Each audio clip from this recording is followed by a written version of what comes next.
এই কথাটা আপনি নোট করନ୍ତୁ। ଯିଏ ଯାଇକି ବାଜା ବଜେଇକି ଢୋଲ ପିଟିକି ଦଳୀୟ ନେତୃତ୍ୱ ବିରୁଦ୍ଧରେ କହିକି ଆମେ ଭୋଟ ଦେଇଛୁ ବୋଲି କହିକି ପାର୍ଟି କରୁଛନ୍ତି, ମିଟିଂ ଗଲୁନୁ ଯିବୁନୁ ଆମେ ଦେଖିବୁ କ'ଣ ହବ, ଏକଥା କହିଲା ପରେ ସେ ସ୍ୱେଚ୍ଛାକୃତ ଭାବରେ ଦଳର ମେମ୍ବରସିପ ଯାଇନାହାନ୍ତି, ତ୍ୟାଗ କରିନାହାନ୍ତି। ଔପଚାରିକ ଇସ୍ତଫା ନଥିଲେ ମଧ୍ୟ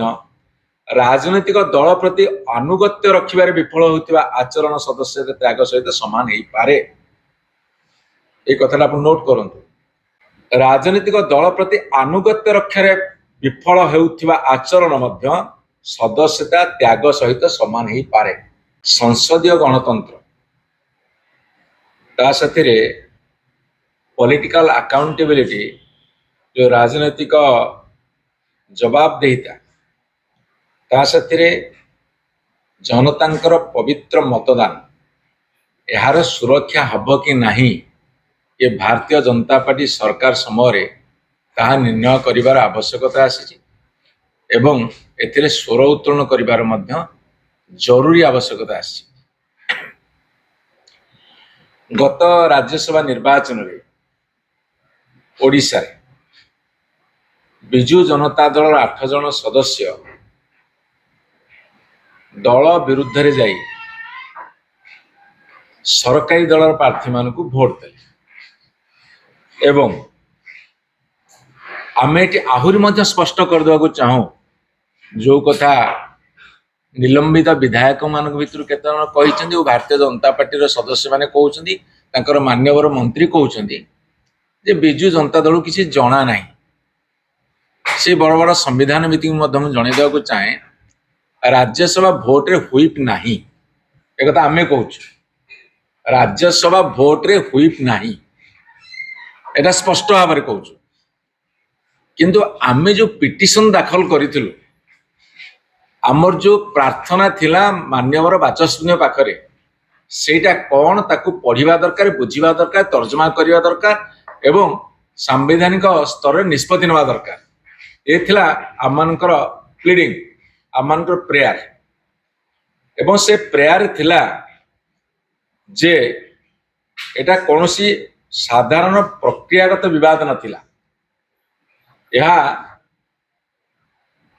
ଗୋଟେ ରୁଟିନ ପ୍ରୋସିଜର ଡିସ୍ପ୍ୟୁଟ ନୁହଁ, এইটা ହେଉଛି ଗୋଟେ constitutional question arising under the 10th schedule of the Constitution of India। ଯେଉଁ ସମ୍ବିଧାନର 10ମ ପରିଚ୍ଛେଦରେ ଯେଉଁ କଥା କରାଯାଇଛି 52 ଆମେଣ୍ଡମେଣ୍ଟରେ, 52ତମ ସମ୍ବିଧାନ ସଂଶୋଧନରେ, ସେଇ ପ୍ରଶ୍ନ ଆମେ ଉଠେଇଛୁ।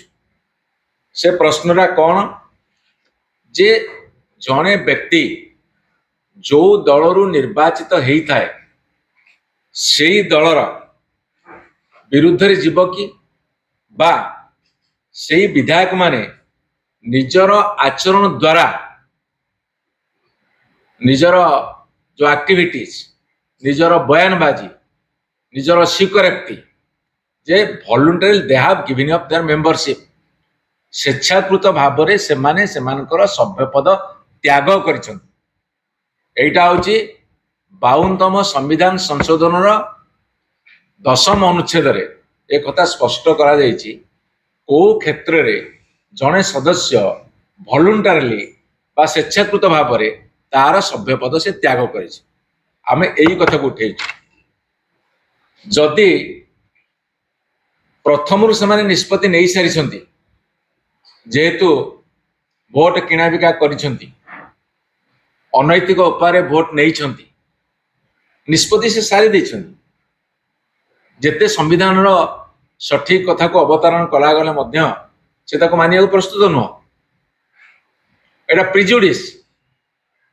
ଏବଂ ଏଠି ଆପଣଙ୍କୁ ମୁଁ କହି ରଖେ ଯେ ସ୍ପିକର ମାନ୍ୟବର ସୁପ୍ରିମକୋର୍ଟ ଯେଉଁ କଥା କହିଛନ୍ତି ଅନେକ ସମୟରେ, ତାଙ୍କର ଅନେକ ଜଜମେଣ୍ଟର ଅଛି, ମୁଁ ସେ କଥାକୁ ଆସିବି। ସେ ସେଠି କହିଛନ୍ତି ଏଇଟା ହେଉଛି ଗୋଟେ କନଷ୍ଟିଟ୍ୟୁସନାଲ ଟ୍ରିବ୍ୟୁନାଲ। ସ୍ପିକରଙ୍କ କଥାଟା ଗୋଟେ କନଷ୍ଟିଟ୍ୟୁସନାଲ ଟ୍ରିବ୍ୟୁନାଲ ଏବଂ ସେଥିରେ ସେ କହୁଛନ୍ତି ତାଙ୍କର ମଧ୍ୟ ଗୋଟେ କ୍ୱାସି ଜୁଡିସିଆଲ ରୋଲ ଅଛି। ଯେଉଁ କ୍ୱାସି ଜୁଡିସିଆଲ ରୋଲ ଅଛି, ଏଠି ଆପଣ ଜାଣିବା ଦରକାର ଯେ स्पीकर निष्पत्ति नवा कथा आम तो हाइकोर्ट जीवु आपन आज कहूँ ऑनरेबल हाइकोर्ट पाक आम जीवु एवं एथिरे मध्य विजय लाभ करूँ क्या ऑनरेबल सुप्रीम कोर्ट अनेक जजमेंट अच्छी बर्तमान आप शुणे एवं सी स्पीकर कौन कले सी कहले जे speaker has not held that these MLAs did not defect से सीधा राय देदेले कहले ये विधायक मैंने दल परित्याग करना बाचस्पति कहना क्रॉस वोटिंग होना बोली कहना विधायक मैंने विजु जनता दल प्रति विश्वस्त रही बाचस्पति कहना आवेदन में उल्लेखित अभियोग मिथ्या बोली बाचस्पति कहना बरु ता परिवर्ते जोटा आमर ऑनरेबल प्रमीला मल्लिक कहते जे से आफिडेविट से स्क्रूटिन ठीक कि नहीं गोटे कमा फुल स्टॉप अच्छी कि नहीं ये कथा पर से गोटे भटिक देदे कहले तुम भूल देच तुम ठीक लिखि जानलनि कंटेंट्स कौन कंटेंट्स होची से माने स्वेच्छाकृत भाव में मेंबरशिप देछि केमिति मेंबरशिप त्याग करछिन से कथा आपण मान जानिबा दरकार जो गंभीर अभियोग गुड़ा दलीय हुईप उल्लंघन करिसेंती दलीय हुईपटा कौन मो प्रथम कहूँ राज्यसभा इलेक्शन पे भोट देवाक दलीय हुईप है किंतु विभिन्न समय जेतेबेले दलर मीटिंग डका जाइछि पार्टी मीटिंग डका जाइछि एवं 3 लाइन हुईप जारी करी डका सेतेबेले से 8 जन सदस्यों भितर किछि सदस्य से हुईप को अवमानना करछन जदि हुईप को अवमानना करिवे ताहले तांको मेंबरशिप जीव एटा होची साधारण कथा दलीय बैठक अनुपस्थित हुईप को अवज्ञा करके 3 लाइन हुईप को अवज्ञा करके दलीय बैठक अनुपस्थित रहिले दलीय नेतृत्व को अवमानना कले दलीय नेतृत्व जे दलर मुख्य एवं ता सतिर जे दलर चीफ हुईप सेमानक नेतृत्व को अवज्ञा कले राज्यसभा भोट रे अवज्ञा करी क्रॉस वोटिंग कले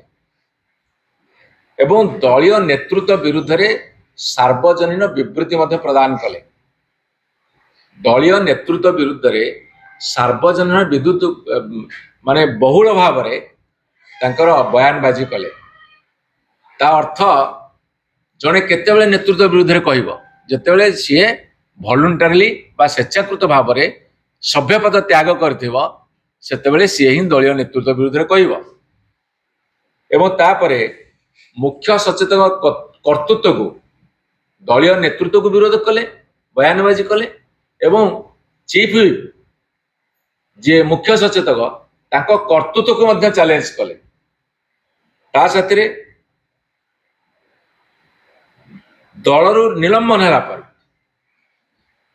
जो जनमत आधार से निर्वाचित होते तार विरुद्धाचरण कले यही भाव में अनेक वैल्यूएबल पॉइंट्स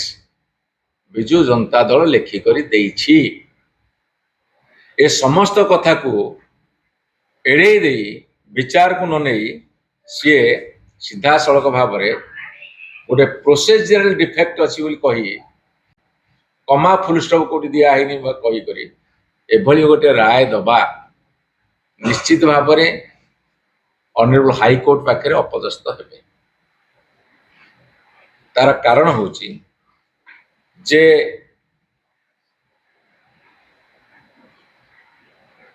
सांविधानिक प्रसंगर कौन निष्पत्ति से करना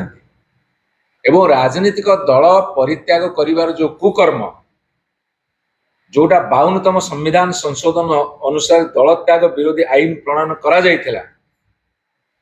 एवं से पवित्र माने गणतंत्र रे जो गोटे उद्देश्य थिला जे जनमतर पवित्रता रक्षा करिबा ता साथे गणतांत्रिक प्रतिष्ठान मानकर स्थिरता और अखंडता बजाय रखिबा ये 52तम संविधान संशोधन पारा आपण ट्रेन रे कहूछि। आसवा ए सुप्रीम कोर्ट रे कौन कौन जजमेंट सब आकु साइट करी सुप्रीम कोर्ट रो जजमेंट गुड़ा कहूँ आपणकर सुप्रीम कोर्ट जजमेंट हूँ जोड़ा एटा सब कन्स्टिट्यूशनल बेंच सांविधानिक बेंच ये सब निष्पत्ति नहीं जजमेंट गोटे हूँ किहोटो होलहान वर्सेस जाचिलु मामला रे honourable constitutional bench of supreme court कहले जे जो 10th शेड्यूल रहिला जे अयोग्यता आवेदन निष्पत्ति नेबा बेले बाचस्पति एक अर्धन्यायिक भूमिका ग्रहण करी संविधान ट्रिब्यूनल भाव कार्य करती ऑलरेडी मुझे कही सारी एटा बोले constitutional tribunal quasi judicial role तंकर अछि एटा सुप्रीम कोर्ट कहले एवं एस नायक वर्सेस आपणकर एस नायक वर्सेस जते आसला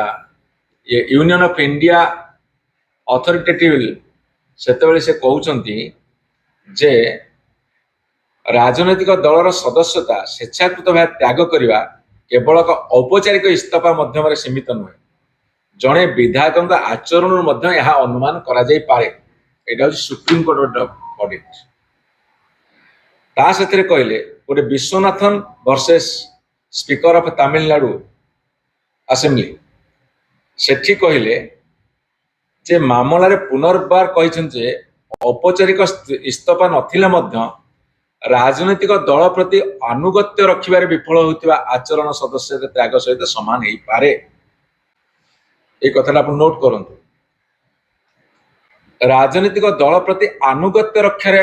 विफल होतिबा आचरण मध्य सदस्यता त्याग सहित समान हो पारे ये कथा मते जानिबा दरकार एवं आउ गोटे वर्डिक्ट अछि सुप्रीम कोर्ट रे राजेंद्र सिंह राणा वर्सेस स्वामी प्रसाद मौर्य एइथिरे पुणी पुनर्बार स्पष्ट कले आमर बाचस्पति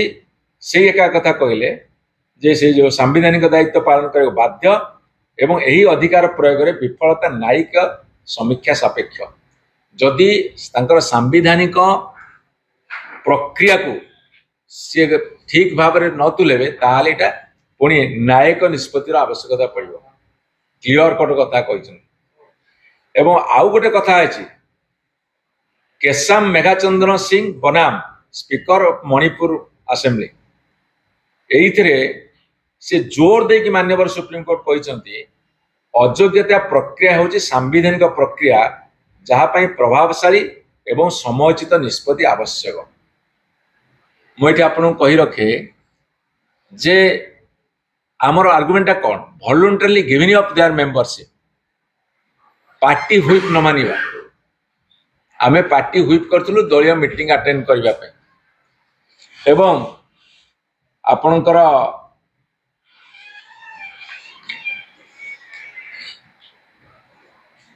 स्पीकर भूमिका होची से माने वॉलंटरली दल त्याग कर तर्जमा करबा आपण मानू पचार ओडिशावासी समस्ते कहते आपण सांबादिक बंधु मैंने कहते जी जाकि बाजा बजेकी ढोल पिटिकी दलीय नेतृत्व विरुद्ध में कहीकि आम भोट देचु बोली कहीकि पार्टी करुँच मीटिंग गलुनु जीवुनु आम देखू कौन हम एक कथा कहला पर से स्वेच्छाकृत भाव में दल मेंबरशिप जाइना त्याग करना माने कौन टिके उत्तर देवे एवं तांकर जो आचरण एवं उच्चारण ए उभय हूँ स्वेच्छाकृत भाव में दलरू से माने जाइछन एवं यही सब कथा गुड़ाक नहीं कि मान्यवर बाचस्पति को जितेबाला आम कहलु सेतेबेले जदि सी कहिबे जे